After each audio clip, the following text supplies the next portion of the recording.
As palavras do Evangelho perdoem os nossos pecados.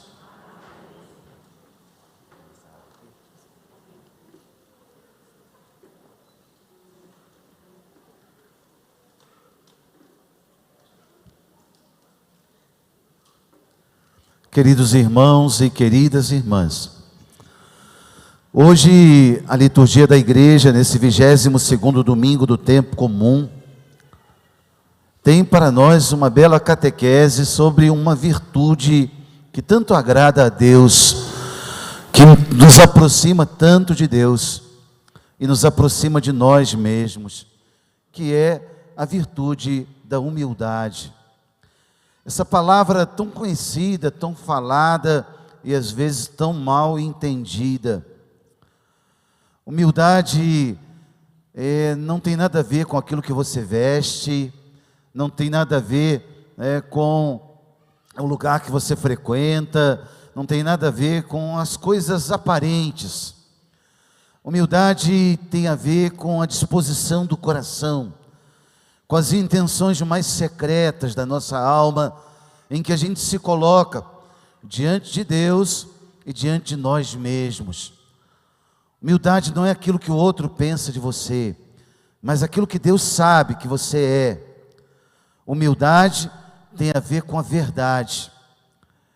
Por isso, quando nós pensamos nessa virtude, o nosso principal modelo, sem dúvida, é Jesus, né?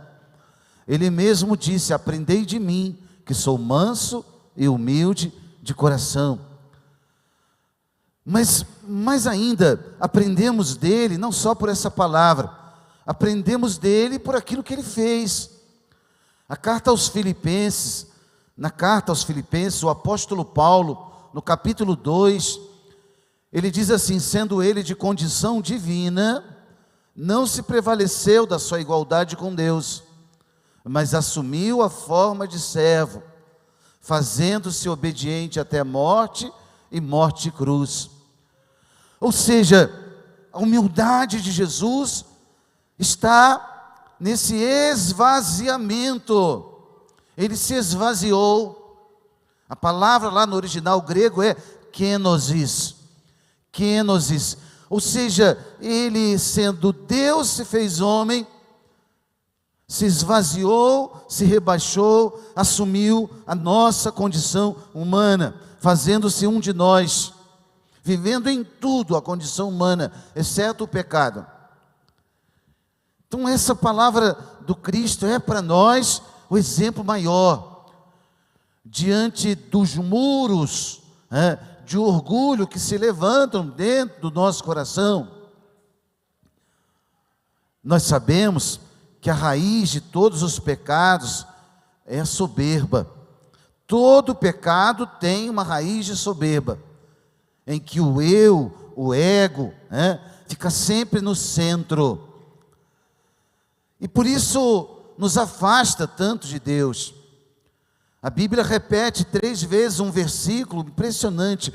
Diz assim o livro dos Provérbios, também São Pedro, São Tiago diz: Deus resiste aos soberbos, mas Ele dá sua graça aos humildes. Deus resiste, não penetra no coração de Deus, a oração não atinge a Deus, porque o coração é soberbo, é cheio de si, se basta, é autossuficiente. É aí que entram os filhos todos da soberba, quando o eu está no centro, o ego domina tudo. Entram os filhos da soberba, o orgulho, a vanglória, a vaidade, a jactância, a prepotência, e daí por diante, uma lista interminável, onde a raiz é a soberba. Por isso, desde o pecado original, a natureza humana decaída precisa lutar contra essa ferida, precisa lutar contra essa inclinação. Nos achamos maiores do que somos, pensamos de nós mais do que somos, mentimos muitas vezes para nós mesmos, para os outros. A experiência da soberba vai fabricando em nós muitas e muitas embalagens tão superficiais, tantas cascas e camadas, que às vezes nos perdemos de nós mesmos. Pois hoje, irmãos, a palavra que ouvimos na primeira leitura é um farol a nos iluminar nas estradas dessa vida. Ei, querido, escuta aqui, nos teus relacionamentos, com as pessoas à tua volta, as mais íntimas ou as mais distantes, no teu relacionamento com Deus, você e eu precisamos desse farol, da palavra de Deus, para nos lembrar quem somos. E o texto dizia assim: na medida em que fores grande, deverás praticar a humildade, e assim encontrarás graça diante de Deus. Não é o contrário. Na medida em que fores grande, serás soberbo, egoísta, prepotente, autossuficiente. Muitas vezes essa é a tendência da vida humana. No campo do conhecimento, por exemplo, achamos que a ciência é incompatível com a fé. Não, puxa vida, aqui é científico. E colocamos uma autoridade sobre algo que às vezes dispensa Deus. Não, a raiz de toda ciência, o dono de toda ciência é o Senhor do céu e da terra. É Ele o autor da tua inteligência. É Ele a inteligência suprema. Em outros ambientes também, numa ascensão social, numa vida economicamente mais confortável. Quantas pessoas você conhece que tem tantos compromissos que não tem tempo para rezar? Autossuficientes, soberba, não preciso, né? Começa o dia, termina o dia e tem tanta coisa para fazer, não estou tendo tempo. Claro, porque a soberba tomou conta. E a palavra ensinou para nós: à medida em que fores grande, deverás praticar a humildade. Começou o dia, abriu os olhos, agradece a Deus, pede a bênção a Ele, é teu Pai, Ele é teu Criador. O ar que você está respirando foi Ele que te deu. A noite de sono, boa ou má dormida, não sei como é que você viveu, mas foi Deus quem te deu. Então a experiência da oração, a experiência da fé, já é uma prática de humildade, de reconhecer: Senhor, eu não sou nada sem a tua graça, pobre vermezinho. Ao acabar aqui, essa coisa que eu chamo vida, daqui a pouco eu já estou apodrecendo, cheirando mal. Essa é a vida humana sem a graça, sem Deus.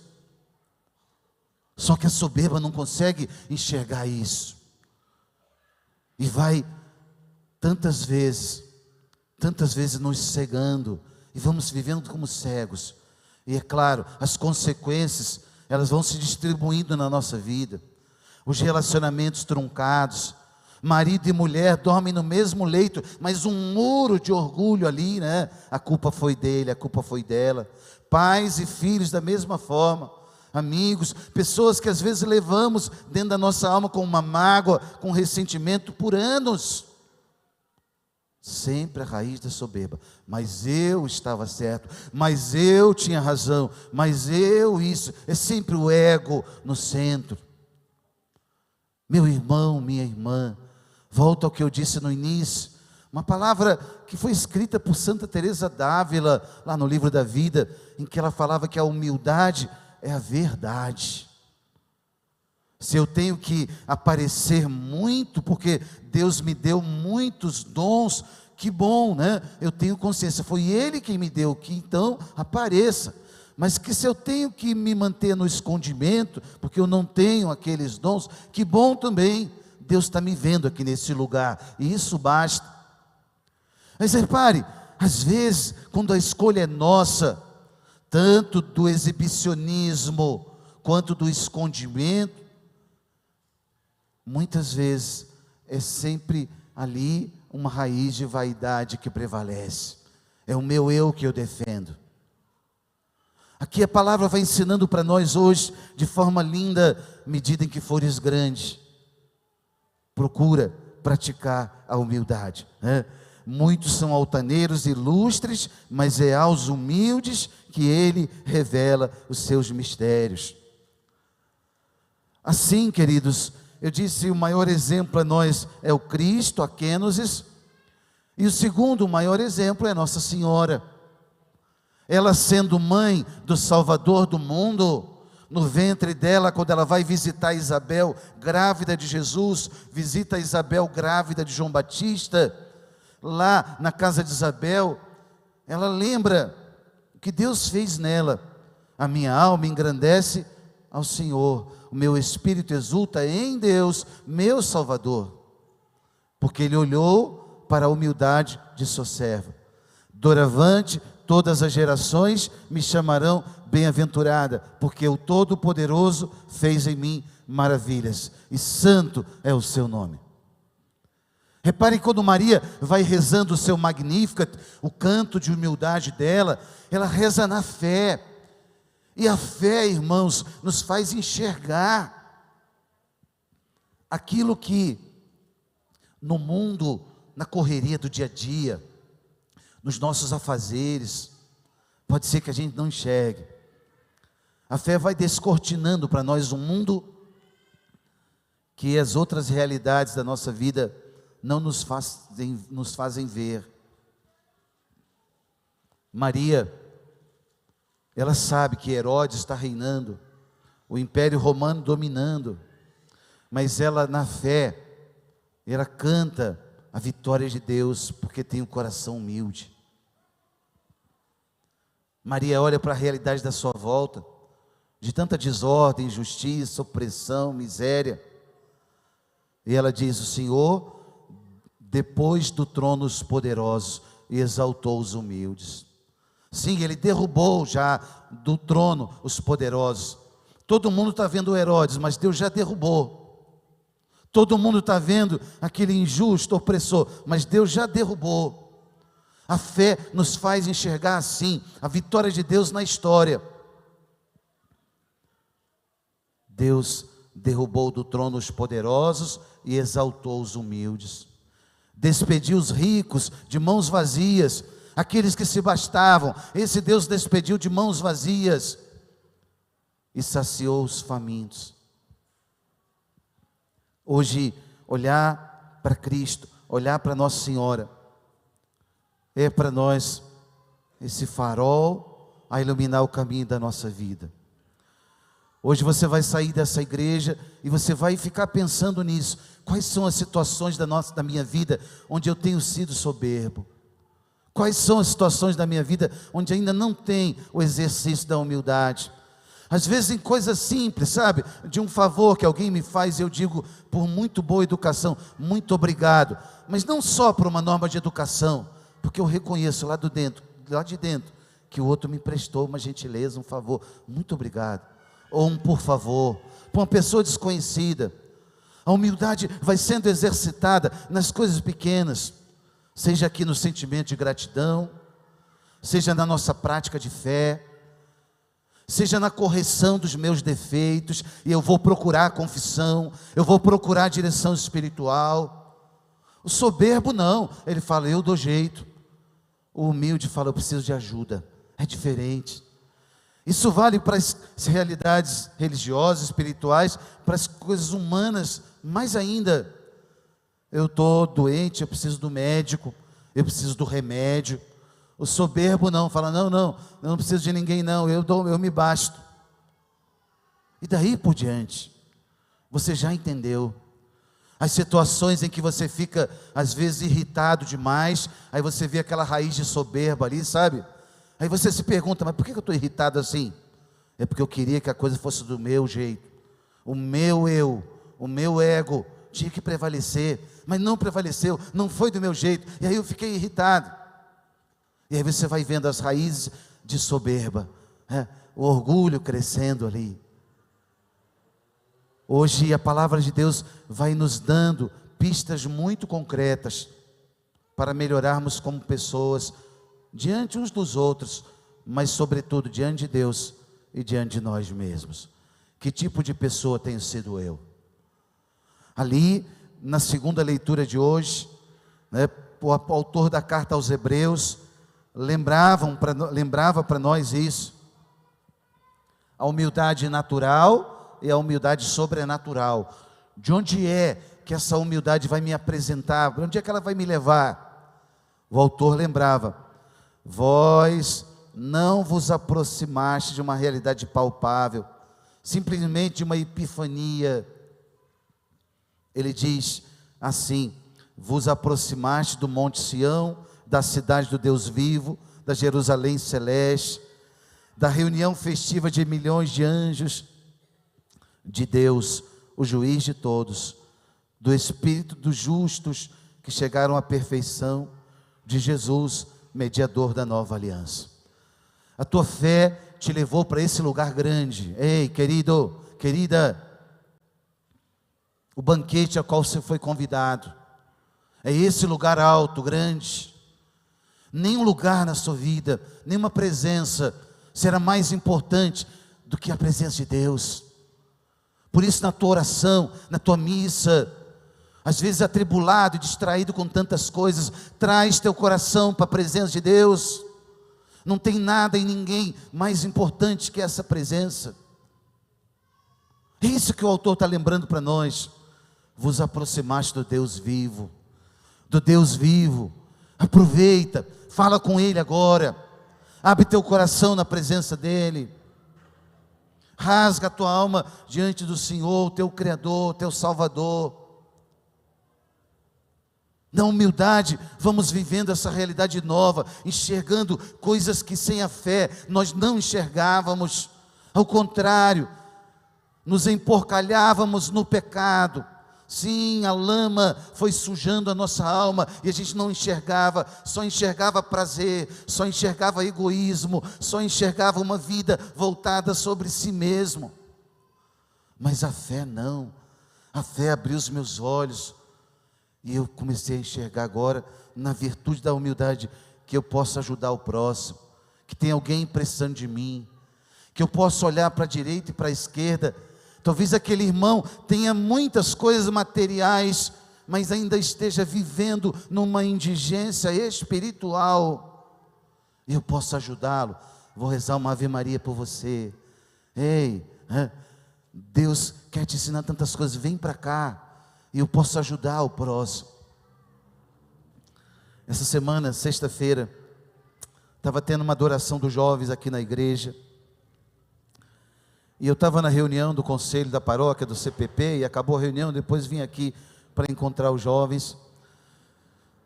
E dois meninos que estavam ali me impressionaram muito com a fala deles. Tinha acabado, já estavam aqui naquela confraternização, na escadaria da igreja. E dois garotos choravam muito, estavam chorando, e eu perguntei para um deles: o que estava acontecendo? Por que você está assim? O que aconteceu, né? Foi muito boa a adoração, eu sei e tal, mas o que é isso, né?